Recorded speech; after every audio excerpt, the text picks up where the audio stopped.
Hello everybody, welcome to the Empressive channel. I want to start this video off talking about a little bit of music. I actually want to talk about Tems' album. She released an album called Born in the Wild. And I have to say this album really grew on me, surprisingly. Now, when I first heard it, I was like, okay, that was kind of my reaction. I wasn't blown away. However, I found myself revisiting this album a lot. This album is definitely a grower. It's an easy listening album. It's very mellow, very laid back. The production is kind of stripped down a little bit, so it's not too busy, but you can still vibe to it. I like the fusion of R&B and Afrobeat that she used on this album. And she's actually more of an R&B artist when I think about it, but I do like it. I like the themes as well. I think Tems is a good writer. The songs I like are Wickedest, Love Me JJ, Turn Me Up, Burnin', Me and You, Forever, Gangsta, You in My Face. Free Fall featuring J. Cole was cool too. I really like J. Cole's verse. I also think he's a good lyricist. But yeah, overall, the album was a vibe. I'm not gonna hold you. It's definitely an album you can listen to when you want to relax and play background music. I actually like it a lot and I keep coming back to it. So that's how I know that I'm a fan of the album. I also want to talk about Victoria Monet because this past week she dropped a video for her single All Right. And I just want to take some time to rave about this video because this video ate down. You hear me? I love the Michael Jackson references. I love the Janet Jackson references. I love the different looks. I love the choreography. I thought her and Sean Bankhead, who's her choreographer, did an amazing job. Victoria is just a star. She's a star and she continues to push herself. She continues to get better. She just has the it factor. And you could tell that she has studied the greats. She studied Michael. She studied Janet. She studied Beyonce. And she's also developed her own style and her own sound. I mean, she just gets it right every single time. If you haven't checked out her All Right video, please do. It's a treat. And I think she's going to do a series of videos for her songs from her album Jaguar 2. So I'll be keeping my eyes out for that. Now, I want to talk about this. Now, there was a little bit of controversy surrounding the South African artist Tyla. Now, Tyla did an interview on The Breakfast Club and they asked her about her racial identification. Now, if you don't know, Tyla identifies as colored. Now, in America, the term colored is considered a slur. It's a very outdated term and it's not politically correct to use. And it does have a negative history behind it because during the segregation era, Black people were called colored and they were treated as second-class citizens. And segregation was established after slavery ended. And it was used to keep Black people from rising above the ranks and having access to things that will help them progress. White people occupied those spaces and they didn't want Black people in those spaces.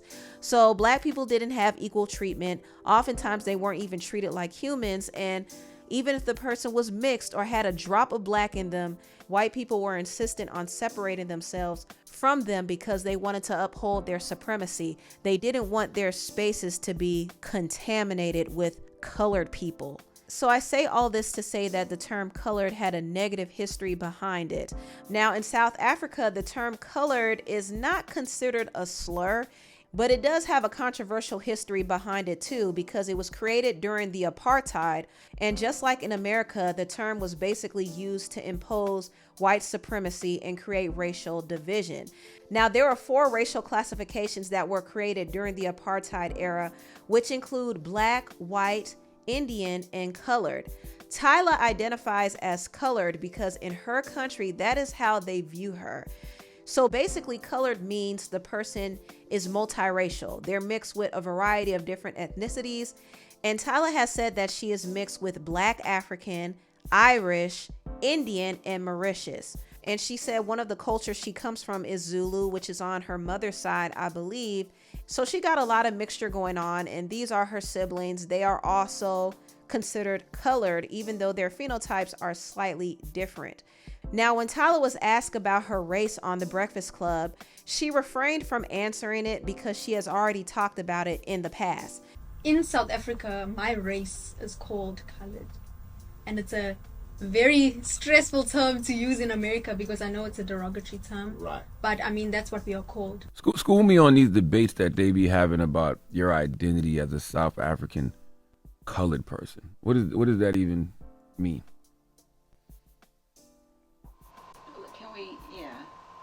Can we not? Por favor. Oh, I like that. We keeping that in the interview too. Shut up, man.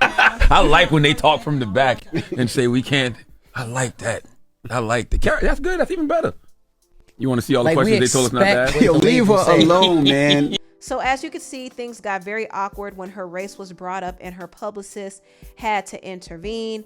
It was just weird. And I think Tyla is tired of the race discussions because she doesn't want it to be her identity as an artist. And I get it. But I think it would have been a cool moment for her to actually use the platform to talk about what colored means in South Africa instead of just shutting it down, because it is very important for her to explain what she means by calling herself colored to the American audience, because she is trying to market herself here in America, and she's especially trying to market herself to the Black American audience. So she actually has to explain it to people who don't know, because there are a lot of people who don't know. They hear the term colored and immediately they get offended because it has a negative history behind it. And it also makes some people suspicious because they feel like, okay, if Tyla doesn't identify as Black, why is she entering Black spaces and adopting Black aesthetics? Why is she trying to capitalize off of the Black support?